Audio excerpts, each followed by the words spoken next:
Welcome back.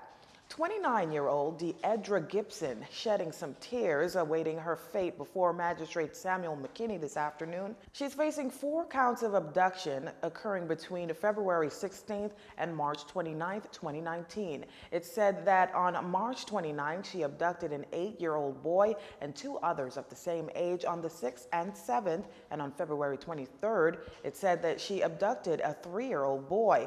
Now, Gibson's attorney, Howard Thompson, points out that while speaking to his client, her instruction went from inconsistent to bizarre. After further talks with Gibson's family, he says he discovered that she has been suffering from mental health issues for years. In fact, it said that Gibson spent some time at the Brookdale Hospital Psychiatric Facility in East Brooklyn, New York in October of last year. That said, he asked the court to remand Gibson to the Sandilands Rehabilitation Center for evaluation. Magistrate McKinney announced that the court will not demand a plea or an election at this time. Gibson was then remanded to the SRC for evaluation and report. She's expected to return on May 13th at 10 a.m. for the results. Another traffic fatality in the capital has left a man dead. Superintendent Marino Hines noted that while investigators are still early in their investigations, speeding seems to be the cause of the accident. It's unclear if the victim was wearing a seatbelt. Superintendent Hines gave this account of how the fatality occurred. Shortly after 10 o'clock a.m., the police at Traffic Division were alerted to a road traffic collision on John F. Kennedy Drive, just west of the Fusion Complex. Upon our arrival at the scene, the police met a 2007 Honda Accord with extensive damages to its passenger side and with front-end damages. Police also discovered that a male, believed to be in his mid-20s, on the inside of that vehicle. Now, EMS was called to the scene, but despite their best efforts, the male could not be revived. Superintendent Hines gives this advice for motorists. We always advise our drivers, particularly on this thoroughfare, to wear their seatbelts and to not speed. We know that it is a long journey, it's a long thoroughfare, but we recognize that speed does not make your situation better.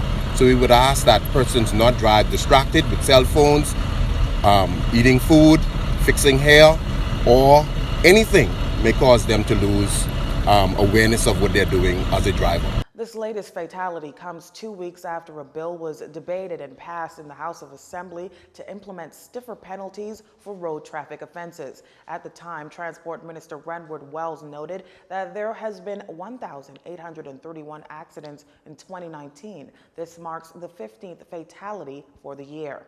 Weighing in on the tragedy, Transport Minister Renward Wells today reiterated that the government's concern about the increased traffic fatalities occurring in the country. He added that the recent amendments to the fatality was their attempt to address the issue.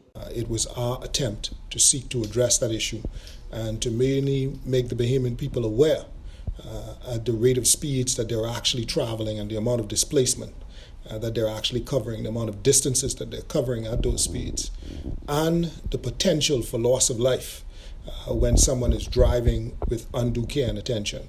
And so we sought to just increase the fines and to really to cause the Bahamian people to be more aware of their surroundings when they're driving, and to be responsible, to be each other's keeper, to be your brother's keeper, really. Minister Wells had this advice for motorists, especially those traveling on dual carriage highways. I would want all Bahamians who are traversing our dual carriage highways. They have been moving at greater speeds. You know, we're no longer a fishing village. In order for us to move to modernity, we have been creating more highways, and that has given the opportunities for Bahamians to travel at greater speeds.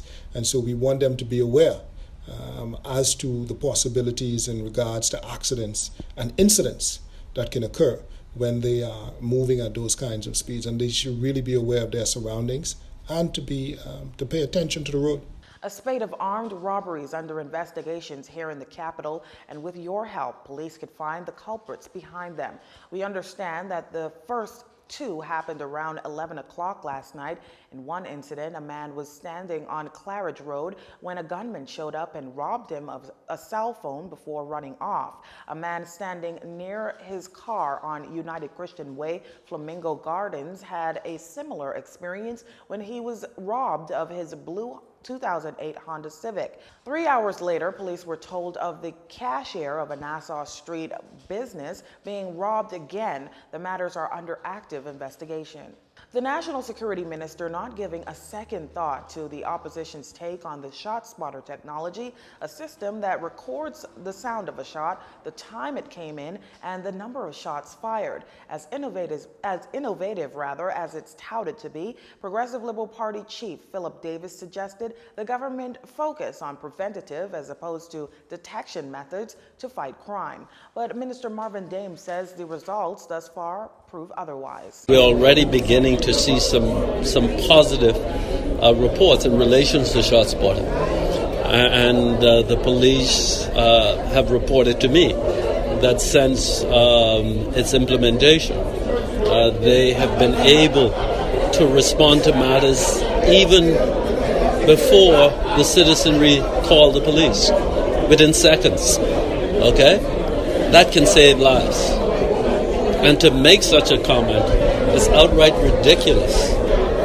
Outright ridiculous. The technology is to be installed in New Providence, Grand Bahama, and Abaco. You're watching JCN News. Stay with us. This segment of the news was brought to you by Alive.